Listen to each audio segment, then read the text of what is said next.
Puthur zoological പാർക്കിലെത്തിയാൽ വിവിധ തരം പക്ഷികളുണ്ട്. അത് വിരലിലെണ്ണാവുന്നതൊന്നുമല്ല, അതിലധികം ഒരുപാട് പക്ഷികളുണ്ട്. ഇവിടുത്തെ ഒരു പ്രത്യേകത എന്ന് പറഞ്ഞു കഴിഞ്ഞാൽ പക്ഷികളല്ല കൂട്ടിൽ, നമ്മളാണ് കൂട്ടിലുള്ളത്. അപ്പോൾ എന്നോടൊപ്പം ഈ പുത്തൂരിലെ ഇവിടുത്തെ സ്ഥലം MLA-യും നമ്മുടെ മന്ത്രിയുമായ കെ രാജനുണ്ട്.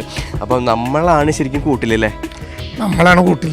മാത്രമല്ല ലക്ഷ്മി, നമ്മൾ ഏതെങ്കിലും ഒരു മൃഗശാലയിലെ ഒരു പക്ഷിക്കൂട്ടിൽ വന്ന അനുഭവമായിരിക്കില്ല ഇവിടെ വരുമ്പോൾ കിട്ടുക. ഈ സുവോളജിക്കൽ പാർക്കിൻ്റെ തന്നെ പ്രത്യേകത, ഇത് മുഴുവൻ കൂടുകളല്ല, ആവാസയിടങ്ങളാണ്.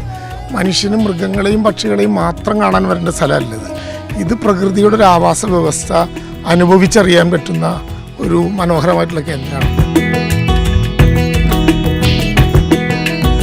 ഇവിടെയെല്ലാം കൃത്രിമമായിട്ടും ശരിക്കുള്ളതുമായിട്ടുള്ള പക്ഷികളെ കൊണ്ടുവരാൻ വേണ്ടി, അവർക്കിരിക്കാൻ വേണ്ടി കൃത്രിമമായും ശരിക്കുള്ളതുമായിട്ടുള്ള ഇത്തരം മരങ്ങൾ ധാരാളമായി നമ്മൾ ഡിസൈൻ ചെയ്തിരിക്കുകയാണ്.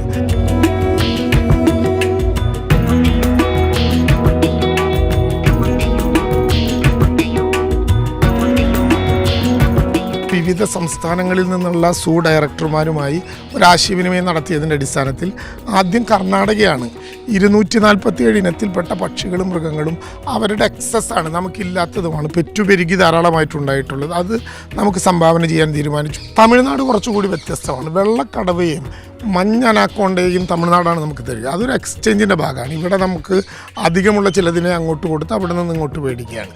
നമ്മൾ ഈ അനാക്കോണ്ട, ജിറാഫ്, സീബ്ര, 4 തരം ആഫ്രിക്കൻ പക്ഷികൾ അത് നമ്മൾ എടുക്കുന്നത് വിദേശത്ത് നിന്നാണ്.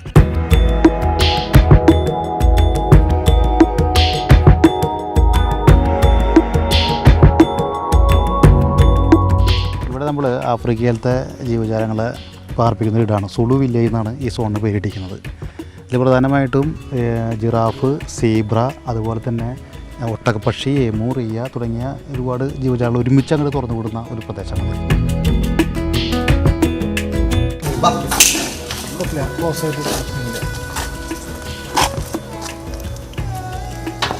ഈ കാണുന്നത് ഹിപ്പോപ്പൊട്ടാമസിൻ്റെ ഇടമാണ്.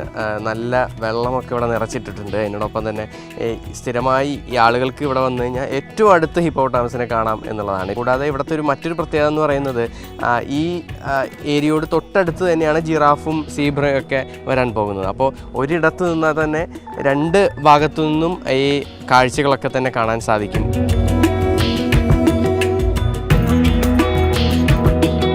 സൈലൻറ്റ് വാലി വനത്തിനോട് സമാനമായ രീതിക്കുള്ള ഒരു അന്തരീക്ഷമാണ് ഇവിടെ ഉണ്ടാക്കിയിരിക്കുന്നത്. അതായത് ആ സൈലൻറ്റ് വാലി വനത്തിൽ ഉണ്ടാകുന്ന സ്പീഷീസുകളിലുള്ള ചെടികളും വൃക്ഷങ്ങളും ഒക്കെ തന്നെയാണ് ഈ മേഖലയിൽ വച്ച് പിടിപ്പിച്ചിരിക്കുന്നത്.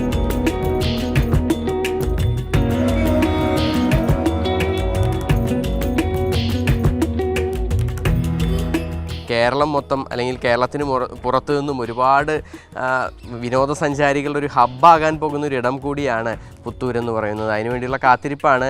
ഉദ്ഘാടനം അധികം വൈകാതെ തന്നെ ഈ മാസം അവസാനം നിശ്ചയിച്ചിരിക്കുകയാണ്. മുഖ്യമന്ത്രിയാണ് ഉദ്ഘാടനം ചെയ്യാനായി എത്തുന്നത്. എന്തായാലും വലിയ കാത്തിരിപ്പ് തന്നെയാണ് എല്ലാവരും. സുജി പട്ടാമിക്കൊപ്പം MS ലിഷോയ്, മാതൃഭൂമി ന്യൂസ്, തൃശ്ശൂർ.